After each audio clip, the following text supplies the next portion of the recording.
बातमी पंढरपुरातून माढा तालुक्यातील मोडणीम जिल्हा परिषद शाळेतील वर्गखोल्या धोकादायक स्थितीत असल्यानं 3 वर्षापासून शाळा मोकळ्या मैदानावर भरवली जाते। शाळेच्या स्ट्रक्चरल ऑडिट नंतर वर्गखोल्याच उपलब्ध नसल्यानं शिक्षक मुलांना घेऊन झाडाखाली मोकळ्या मैदानावर शाळा भरवतात। 19 खोल्यांपैकी 10 खोल्या या धोकादायक स्थितीत आहेत असा रिपोर्ट 6 ऑगस्ट 2023 ला शाळेला देण्यात आला।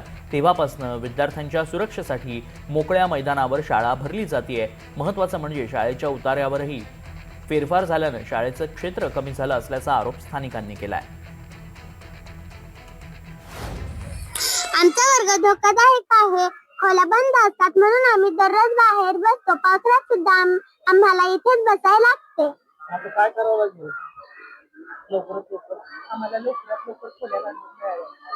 आम्हाला लवकरात लवकर खोल्या बांधून मिळाव्यात। इयत्ता 4च्या 3 मुली शिष्यवृत्ती लागलेत, 5वीचे 2 लागलेत आणि इयत्ता 7वीचे 5 मुली शिष्यवृत्ती लागलेत।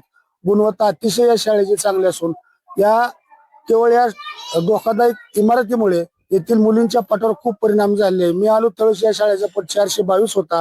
आज शाळेची पटाची अवस्था 356 असा पट या शाळेचा कमी झालेला आहे। आमच्या अपेक्षा काय शासनाकडून आम्हाला 10 खोल्या किमान 5 जरी खोल्या आम्हाला लवकर त्वरित बांधून मिळाल्या तरी आमची बसायची सोय होते।